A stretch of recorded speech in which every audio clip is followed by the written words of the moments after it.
नमस्कार साथियों, स्वागत है आप सभी का आपके अपनी YouTube channel India education service पर। मैं सावन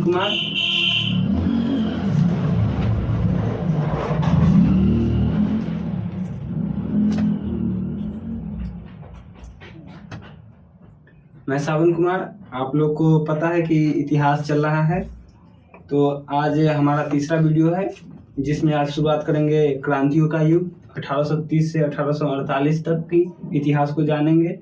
इसमें बताया गया है मध्य वर्ग के बारे में, जो क्रांतिकारी थे, जो रूढ़िवादी के खिलाफ एक आंदोलन चला रहे हैं। तो आइए शुरू करते हैं ज़्यादा देर नहीं करते हुए। जैसे जैसे रूढ़िवादी व्यवस्था ने अपनी ताकत को और मजबूत बनाने की कोशिश की, यूरोप के अनेक क्षेत्रों में उदारवाद और राष्ट्रवाद को क्रांति से जोड़कर देखा जाने लगा। इसमें बतलाया गया है यूरोप के जो और भी जो देश थे उसमें रूढ़िवादी का जो व्यवस्था थी उसका जो जितना ताकत बढ़ते गया, लोगों द्वारा, उदारवादियों द्वारा और राष्ट्रवादियों द्वारा क्रांति को जोड़ किया गया।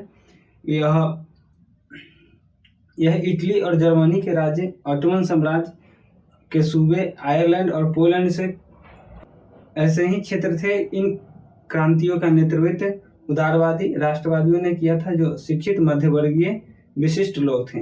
इनमें प्रोफेसर, स्कूल अध्यापक और क्लर्क, वाणिज्य व्यापार में लगे मध्यवर्गीय लोग शामिल थे। तो इटली और जर्मनी के जो राज्य थे और ऑटोमन साम्राज्य थे, आयरलैंड, पोलैंड के बहुत सारे क्रांतिकारी रूढ़िवादी जो थे, क्रांतिकारी उदारवादी जो थे, उन्होंने क्रांति का नेतृत्व किया, जिसमें से बहुत सारे लोग शिक्षित व्यक्ति ज़्यादातर थे। वह नया वर्ग, जो शिक्षित वर्ग उभरा था जो यूरोप की क्रांति में, उसमें प्रोफेसर, स्कूल के अध्यापक मतलब टीचर, क्लर्क और व्यापार वाणिज्य वाले लोग थे। जो क्रांतियों का युग को शुरुआत किए थे।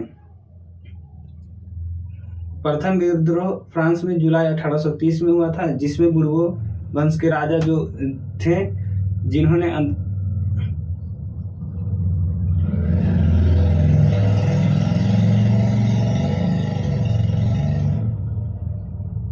जिन्हें 1815 में के बाद हुई रूढ़िवादी प्रतिक्रिया के दौरान सत्ता में बहाल किया गया था, उन्हें अब उदारवादी क्रांतिकारियों ने उखाड़ फेंका। उनकी जगह एक संवैधानिक राजतंत्र का स्थापना किया गया, जिसका अध्यक्ष लुई फिलिप्स था।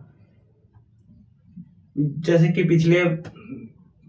प्रथम वीडियो में मैंने 1815 में बुर्बो वंश को जो सत्ता बहाल किया गया था उसके बारे में बतलाया था, और वही जो बुर्बो वंश के जो राजा थे उसका प्रथम विद्रोह फ्रांस में जुलाई में 1830 में हुआ, जो क्रांतिकारी युग का शुरुआत करता है और यूरोप में क्रांति का बिगुल बजाता है। उसको उखाड़ फेंका क्रांतिकारियों ने, और वहाँ का जो संवैधानिक राजतंत्र को जिसका स्थापना किया गया उसका जो अध्यक्ष बना लुई फिलिप्स था। मेटरनिक एक बहुत बड़ा उदारवादी नेता था, वह बहुत ही राष्ट्रवाद से प्रेरित था।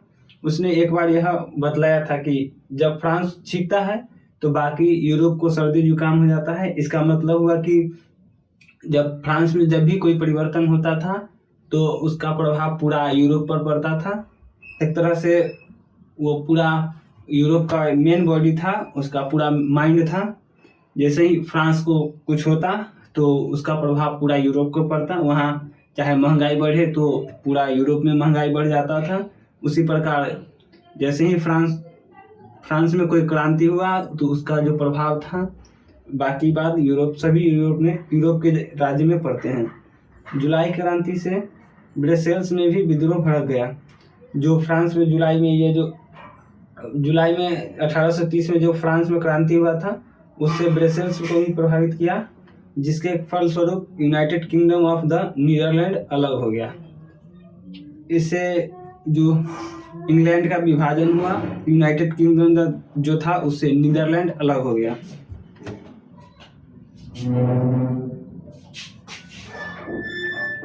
एक घटना जिसने पूरे यूरोप के शिक्षित अभिजात वर्ग में राष्ट्रवाद की भावना को संचार किया, वह थी यूनान का स्वतंत्रता संग्राम। यह जो पूरा यूरोप में फ्रांस में जब जुलाई की क्रांति हुई तो उसका प्रभाव यूनान पर ज़्यादा पड़ा, जिससे यूनान में स्वतंत्रता संग्राम का लहर दौर बढ़ा और यह राष्ट्र की भावना उदय होने लगा और इसका पूरा प्रचार प्रसार होने से, संचार होने से यूनान में स्वतंत्रता संग्राम हो गया। 15वीं सदी से यूनान ऑटोमन साम्राज्य का हिस्सा था और जो यूनान था उस पर ऑटोमन साम्राज्य का शासन था। यह 15वीं शताब्दी में इसे अपने शासन में मिलाया था ऑटोमन साम्राज्य ने। यूरोप में क्रांतिकारी राष्ट्रवाद के प्रगति से यूनानियों का आज़ादी के लिए संघर्ष 1821 में आरंभ हो गया। यूनान में उदारवादियों को निर्वासन में रह रहे यूनानियों के साथ पश्चिमी यूरोप के अनेक लोगों का भी समर्थन मिला, जो प्राचीन यूनानी संस्कृति से प्रति सहानुभूति रखते थे। कवियों, कलाकारों ने यूनान को यूरोपीय सभ्यता का पालना बताकर प्रशंसा की और एक मुस्लिम साम्राज्य के विरुद्ध यूनान के संघर्ष के लिए जनमत जुटाया।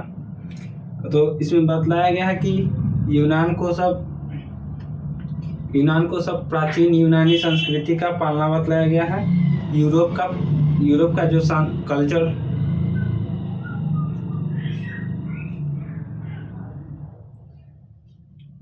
यूनान में राष्ट्रवादियों के निर्वासन के लिए यूनानियों का साथ मिला। राष्ट्रवादियों के रहने के लिए यूनानियों ने पश्चिमी यूरोप के लोगों ने यूनानियों के समर्थन में कवियों और कलाकारों ने अपना कविता और चिट्ठी इकट्ठा किए और यूनान के सभ्यता का पालक बतलाया, इसको प्रशंसा की और मुस्लिम साम्राज्य के खिलाफ उनके संघर्ष में जनमत जुटाया, मतलब लोगों को एकत्र किया। कवि और कलाकारों ने बहुत अच्छा भूमिका निभाया यूनान के स्वतंत्रता संग्राम में। अंग्रेज कवि लॉर्ड बायरन ने धन इकट्ठा किया।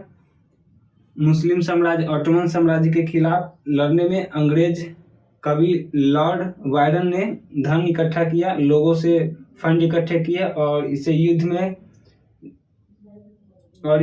में जो जाते थे उन्हें दिया जाता था। युद्ध में लड़ने भी गए। यह जो कवि थे लॉर्ड बायरन, वह युद्ध में भी लड़ने गए। 1824 में बुखार से उनकी मृत्यु हो गई। यूनान के जो स्वतंत्रता संग्राम था उसमें कवि लॉर्ड बायरन 1824 में लड़ने भी गए थे। जो यूनान का स्वतंत्रता संग्राम हुआ था उसमें उनका मृत्यु हो जाता है।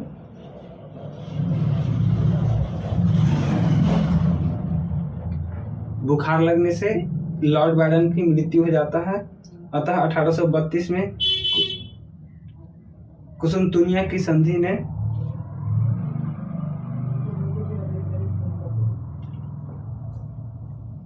अतः 1832 की कुसुनतुनिया की संधि ने यूनान को एक स्वतंत्र राष्ट्र की मान्यता दी। तो इसमें आज हमने पढ़ा कि क्रांतिकारी जो युग था वह 1830 से 1848 तक चला, इसका प्रथम विद्रोह फ्रांस में जुलाई की क्रांति से जाना गया। जुलाई 1830 में जो हुआ वह जुलाई की क्रांति से जाना जाता है, जिसने ब्रसेल्स को प्रभावित किया, पूरा यूरोप को प्रभावित किया। और मेटरनिक ने जो टिप्पणी की वह था, जब फ्रांस छिकता है तो बाकी यूरोप को सर्दी और जुकाम हो जाता है।